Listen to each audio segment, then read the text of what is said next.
not hazardous at all. Alright everybody, what's up?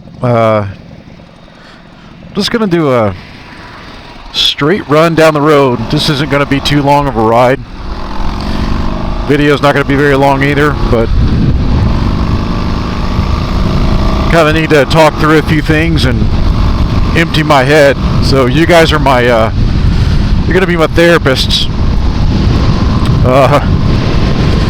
So the Mazda has taken a turn for the worse. Kind of a weird situation. I'm gonna have a separate video about that, but I'm gonna talk about it here just for the sake of you know, conversation with myself, basically. So the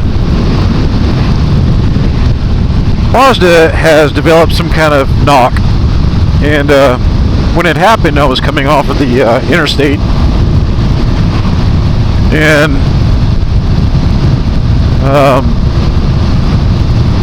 it's always kind of had this weird ticking noise when the truck's running down the road around 50 to 60 miles an hour with no loads like this, you know, just flat, not accelerating, not decelerating. And it would kind of make this click, and it sounded like it was like an exhaust or a lifter or something like that. And so in fact I thought it had figured it out, because I moved the exhaust around, like, you know, tweaked on it, loosened up some hangers and moved things around, and the ticking went away. Well, it was just a fluke, because it returned. I thought, well, I really don't know what it is. That engine is known for being pretty noisy. A lot of valve train noise by default. So, kept driving that way. Well, anyways, back to what happened. Got back from picking my daughter up from the airport, and I get to a stoplight, and you know, the oil's pretty hot. I've owned classic cars before, so this is not, you know, I mean, it's not great, but it's not abnormal to see the oil light kind of flicker. And that engine has a tendency to drop down below idle and then come back up whenever you let off the throttle in neutral. And it did that. I'm like, okay, well, just watch it. It went away, especially after the oil, you know, cooled down. And so my daughter and I are kind of cruising around 50 miles an hour. And man, I hear this pretty loud clacking. And I asked her, I said, do you hear that? She said, yeah. I rolled down the window, holy cow. It was pretty intense. I thought, oh my gosh, I've got a rod knock. I mean, that's what it sounded like. Except that, back to what I said before, it didn't do it when I accelerated, had load on the engine, or was decelerating, but only in a situation such as this. Now, you wouldn't hear it now at 70. Well, you might actually, because it's significantly worse, but you know, anyways, previously it didn't do that. Going down the interstate, it was fine. So, yeah, see, this is what you do. You wait until you see somebody coming your way at 70, and then you pull out in front of them, going, that, what is that, 30, 20? Anyhow, thank you for doing that. Anyways, he didn't have to, but he did. So, you know, going home, it was, you know, progressively, well, it wasn't progressively worse, it was just bad. So I spent a couple hours working on it that night, trying to figure out what the, you know, trying to figure out where the noise is coming from. It was definitely coming from the backside of the engine. So I ordered an engine stethoscope, which is something I've needed for a long time. And when I put the stethoscope on top of the engine. I'm moving all around, right? Kind of like, okay, I know it's in the back somewhere. I'm just trying to figure out where exactly. Well, it sounded like it was coming from the fuel pump. I was like, okay, well, these are known to go bad. So I pull the valve cover off and start checking over some things. And I mean, everything looks okay, with the exception of one of the rockers had was too loose, and that was probably my fault because the cam looks fine. Again, you'll see it in a different video. There's normal wear on the cam. Nothing's weird. There's no metal in the oil. That was the other thing. So when I, obviously pulled the dipstick right away when I got home looking for metal. No, it's fine. No glitter.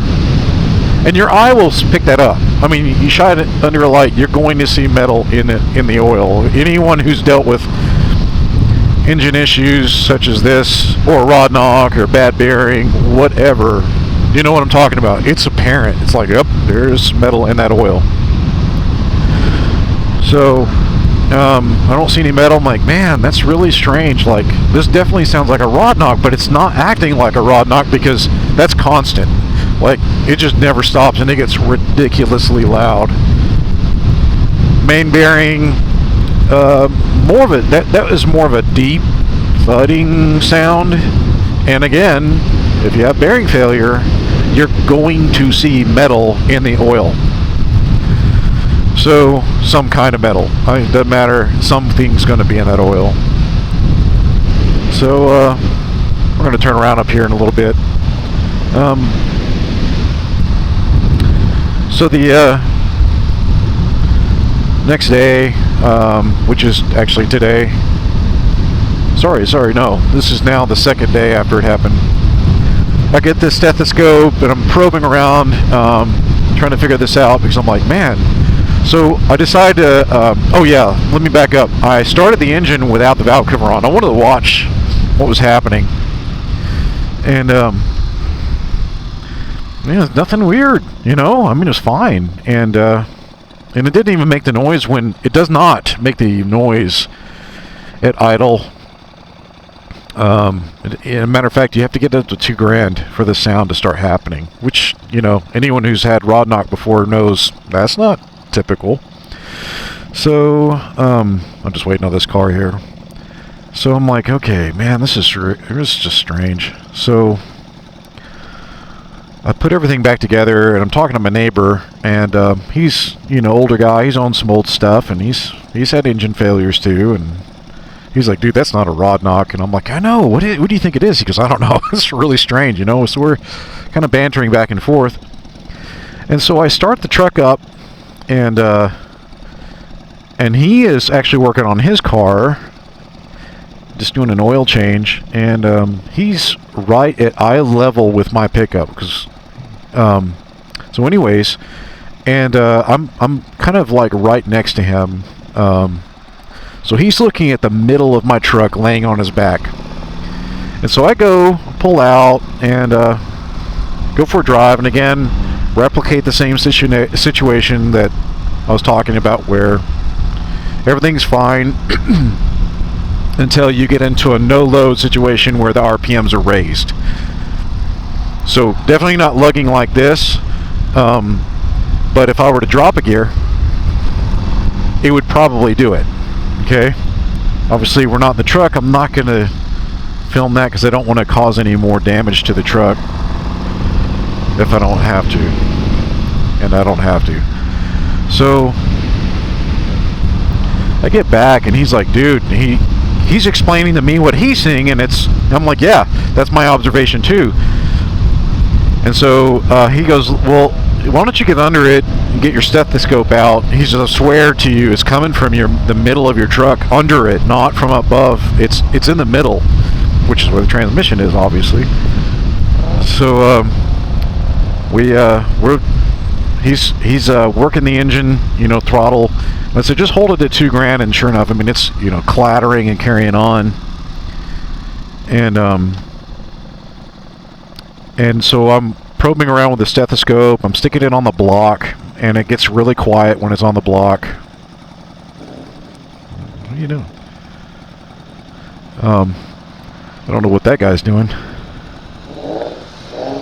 Does he want to run? I guess he does. Well, thanks, cop. Anyways,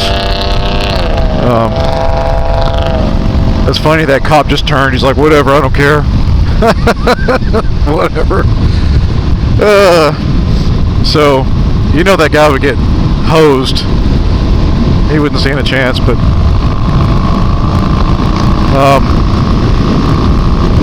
so in any case,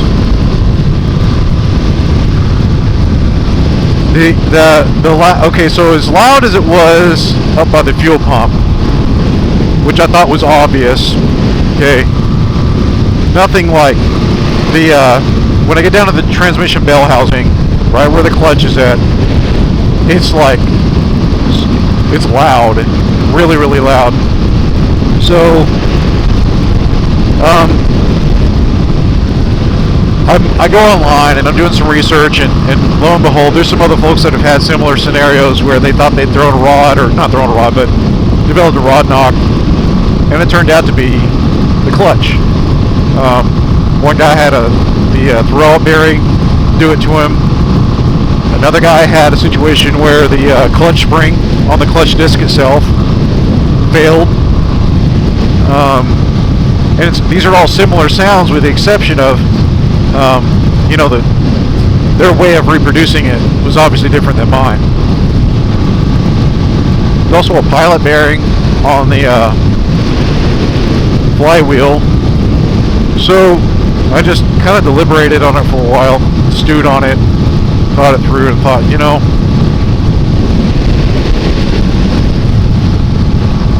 why not just buy a clutch kit and a pilot bearing, and so I did. I bought a whole clutch kit, a Luck, L-U-K. I actually have never used that brand. I'm familiar with Exidy and Centerforce and the other brands like that, but I've heard a lot of Mazda guys in the truck forum, mini trucking forum, they really like the Luck clutches, Exidy too. So I got the Luck, and probably mispronouncing it. For all I know, it's Luke. Anyways, so it's on the way.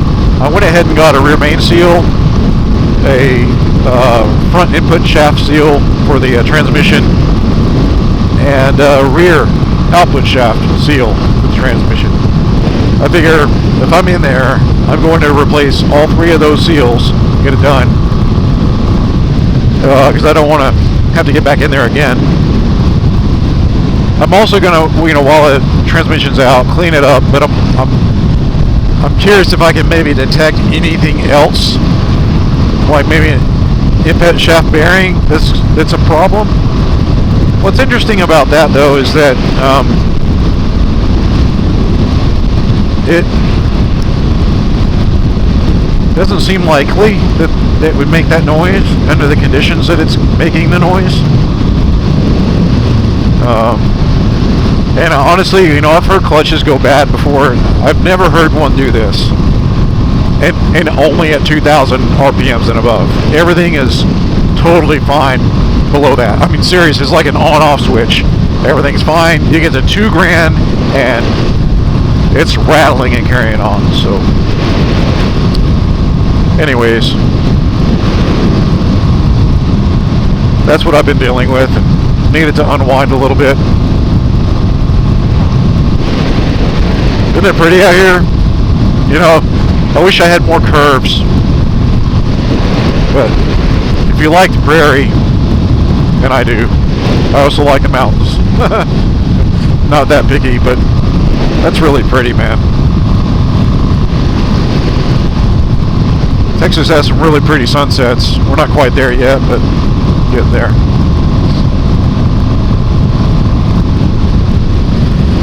Anyways,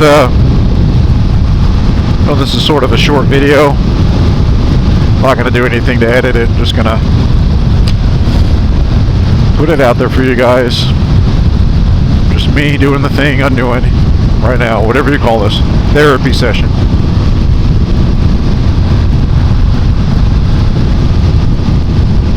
If you're interested in becoming a Patreon, help support this channel, please check it out. I very much appreciate my patrons. Thanks to you guys for helping. You helped me buy things like this camera and parts for the bike, for the Mazda too. And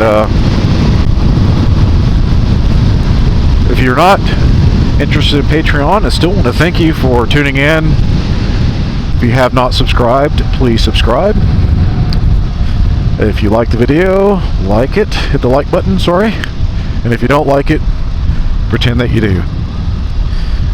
If you have any ideas about what my situation is with the Mazda, please feel free to comment below. I will say that I have polled a number of friends who are mechanics, and you know, everybody's first initial thought, oh, that's a rod knock, and then I explain the parameters, and yeah, it's not a rod knock. It's just, I don't know. If it is, it's the weirdest rod knock in history. Alright, that's enough. I'm going to do this a little differently this time since I'm at a red light. Appreciate you guys again. Until next time, peace out, and keep it between the ditches.